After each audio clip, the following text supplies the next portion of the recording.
লম্বা সময় পর দাপুটে চেহারায় ফিরেছে মোহামেডান। খেলা মাঠে না গড়ালেও স্কোয়াডে থাকা ক্রিকেটারদের নাম দেখলেই সেটা স্পষ্ট হবে। তামিম ইকবাল, মুশফিক, মাহমুদুল্লাহ, সাইফুদ্দিন থেকে শুরু করে বড় নামের সিংহভাগে আছেন সে তালিকায়। আগের আসরগুলোতে সেরা দল গড়ার প্রতিযোগিতায় অনেকটাই পিছিয়ে ছিল মোহামেডান, তবে ক্লাবের বাজেট বাড়ায় এবার চিত্রটা ভিন্ন। এখন বর্তমান বাজারে সবচেয়ে বেশি বাজারের টিম বর্তমান মোহামেডান। তুলনামূলকভাবে এই বছর আরও অনেক বেশি হাই বাজেট টিম নিয়ে তারা ভালো দল করেছে। আপনি ক্লাবগুলো দেখবেন, যে দল বেশি টাকা স্পেন্ড করবে সেটা ভালো দল করবে।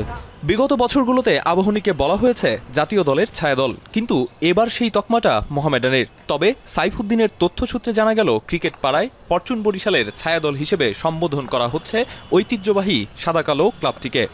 সবাই বলে, হাসাহাসি করে, ফরচুন বরিশালের ছায়া টিম মোহামেডান।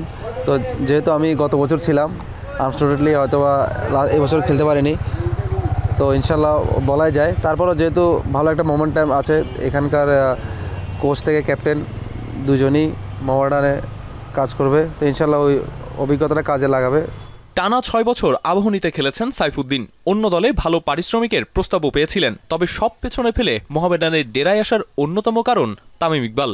যখন কুমিল্লা ভিক্টোরিয়ান্সে ছিল তখন থেকে আসলে উনি আমাকে ট্রাস্ট করে বিদায় হয়তোবা আমাকে নিয়েছে মোহামেডানে। ওনার একক প্রচেষ্টায় ওনাই বলাতে আমাকে হয়তোবা মোহামেডান নিয়েছে, এটা আমি মনে করি। আমাদের নিজের অনেক হাই অ্যামাউন্টের সাইন ছিল এবছর, তো যেহেতু আসলে সব কিছু প্রেক্ষাপট পরিবর্তন, আমি অনেক কম নিয়ে খেলতেছি, তো এখানে ম্যাক্সিমাম সবার 20% লেসে খেলতেছে। এটা আসলে এক দুজনদের, তা না, সবাই।